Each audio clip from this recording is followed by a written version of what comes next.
Imagine walking into a Ghanaian market with 50 cedis, about $4.29 to buy ginger.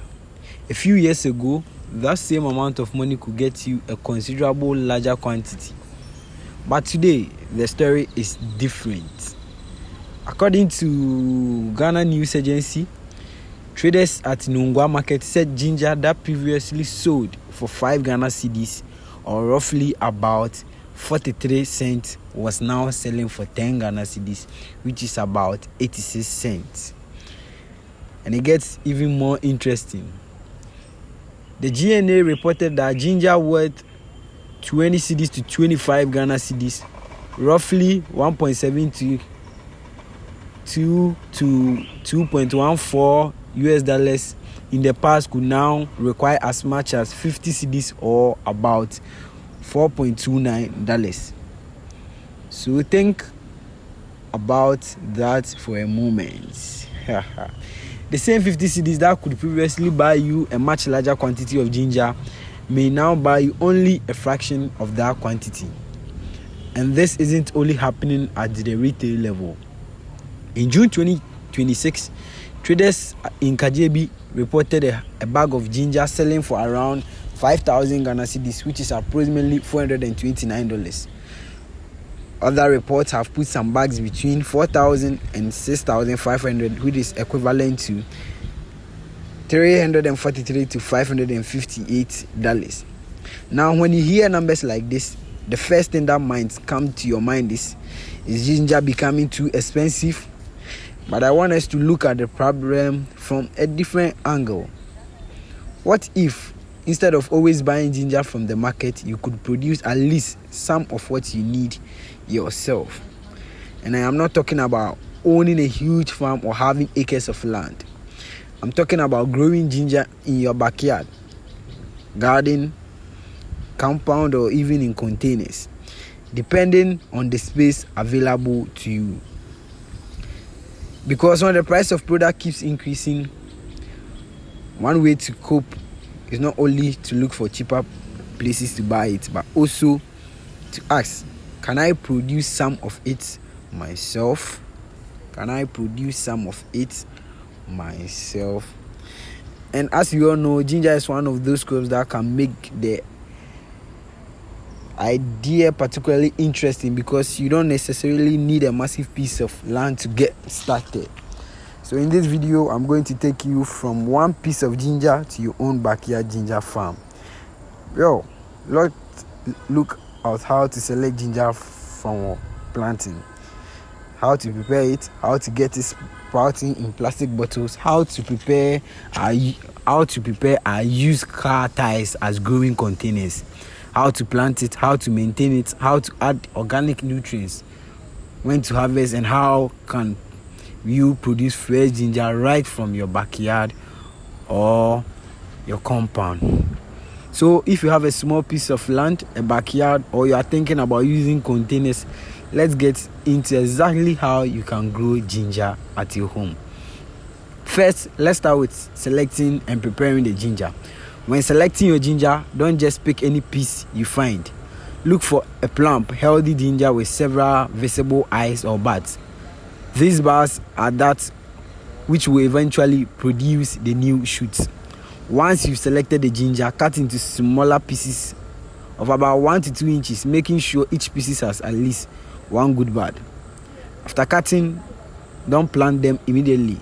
Leave the piece in a clean, shaded and well-ventilated place for about 24 to 48 hours. This allows the cut surface to dry before we begin the sprouting process itself. And now we move on to our first container. That's the plastic bottles. We are going to use the bottles to start the ginger and allow the buds to sprout.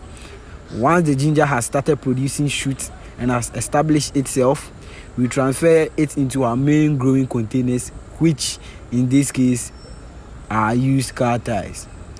While we are waiting for the ginger to sprout, this in turn is going to be turned to backyard ginger growing beds.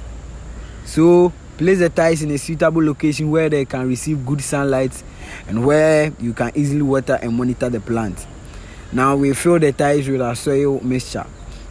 For the organic material or compost, use whatever is available or easily accessible to you. You can use compost, poultry manure or goat manure.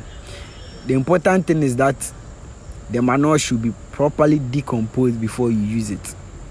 Mix the organic material properly with the soil and fill the ties. We don't need any complications. Our objective is simple: create a good growing medium that will support the ginger once we transfer our sprouted species. After the ginger has spent some time in the plastic bottles and the buds have developed into healthy shoots, probably with a good condition, 3 days or a week, then you move them into their main growing environment. Carefully remove the sprouted ginger without damaging the developing roots and shoots. Make a hole in the soil inside the tie and place the ginger about 2 to 4 inches deep with the buds or shoots facing upward. If you are getting more than 1 ginger piece in a tie, don't overcrowd them because it can create competition. So give each piece enough room to develop. Once you've planted them, cover the ginger lightly with soil and water the soil. From that particular point, the ginger will continue developing underground while the shoots grow above the soil. And that is where patience becomes important. During these early stages, your main job is to make sure the soil doesn't completely dry out. Water the plant regularly, but don't overdo it. You want the soil to remain moist without turning the tie into a pool of water. Also keep the tie free from weeds because weeds will compete with your ginger for the resources it needs to grow. You can also add mulch around the plant to help maintain moisture and reduce weed growth. And this is where you can keep things simple. If you have access to organic compost, poultry manure or goat manure, use whichever one is easily available to you. Apply the properly decomposed organic material around the plant as the ginger continues to grow. You don't need to make the process unnecessarily complicated. The aim is to keep feeding and maintaining the crop throughout its growing period. And while doing that, keep checking the leaves and plants regularly for any signs of pest problems such as aphids or mites. Too much of agricultural things, but then I think it's okay. If you see anything that is not acceptable or in your way that is not meant to be at the ginger plants, then take care of them. Now, after a while, you ask yourself, when can I finally harvest the ginger? If you are interested in younger ginger, you can harvest from around 5 months, depending on how the crop has developed. But if you want fully mature ginger, allow it to remain for approximately, let's say, 8 to 10 months. One of the easiest ways to know is to watch for its leaves. So as the ginger approaches maturity, the leaves will begin to turn yellow and dry up. When you start seeing this, or when you start seeing this incident, it's a good indication that the ginger is approaching harvest. And at that point, or at this point, we can carefully remove the soil and harvest the rhizomes, which is the actual ginger.